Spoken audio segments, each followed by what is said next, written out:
दरसे हादराव माबाजि मैदेरफोरखौ बुथारनो बिथोन होनाय जादों। बे सोमोनांथाव थिरांथानि जाहोना मा?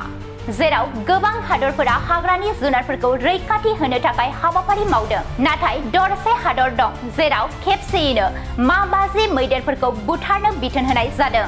बे मैदेरफोरखौ बुथारनानै नखर नखर थांनानै मैदेरनि बेदरखौबो राननाय जागोन। बेनि आन्दोआव मा जाहोन दं? बे दरसे हादरनि मुङा जादों आफ्रिकानि हादर जिम्बाब्वे, जेराव मैदेरफोरखौ बुथारनो आरो जायगायारि सुबुं समाजनि गेजेराव बिसोरनि बेदरखौ राननो थिरांथा लानाय जादों। बेनि अनगायैबो मैदेरनि हाथाइफोरखौ सरकारनो गथायनाय जागोन। जिम्बाब्वे हादरा मैदेरफोरनि अनजिमाया गोख्रैयै बांलांनायाव जेंनायाव गोग्लैदों।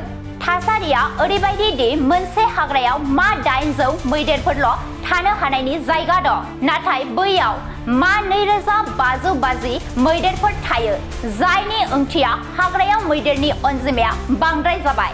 बे बेले-बेजेखौ नोजोर होनानै जिम्बाब्वेनि हाग्रानि जिब-जुनार बिगोमाया मोनसे गेदेर थिरांथा लादों। थिरांथा लानाय बायदिब्ला खोला-सानजा ओनसोलाव मोनसे गावारि रिजार्भआव माबाजि मैदेरफोरखौ बुथारनाय जागोन। बेनि अनगायैबो मैदेरफोरनि बेदरखौ जायगानि सुबुंफोरनि गेजेराव राननाय जागोन, जाय सुबुं अनजिमाखौ सामलायनायाव मदद होनायजों लोगोसे उखैनाय सुबुंफोराबो जाग्रा आदारखौ मोननो हागोन। बियो गिबि खेब नङा जेब्ला जिम्बाब्वेआव मैदेरफोरखौ बुथारनो थाखाय बेबायदि बिथोन फोसावनाय जादों। बेनि सिगांबो जेब्ला जिम्बाब्वेआ गोबां बोसोर गोब्राब रानस्राव बोथोरजों मोगा-मोगि जानांदोंमोन, अब्ला सुबुंफोरनि उखैनायखौ फोजोबनो थाखाय मा 200 मैदेरफोरखौ बुथारनाय जादोंमोन। जिम्बाब्वेनि बेबायदि थिरांथा लानायखौ लानानै ससियेल मिडियायाव मोनसे दुंहाव दान्थे-बिदान्थे जागायदोंमोन। गोबां सुबुंफोरा मैदेरफोरखौ बेबायदि बुथारनो नागिरनायखौ सोंखारिदों। हाग्रानि जिब-जुनारनि मावथिफोरा बुङो दि मैदेरफोरा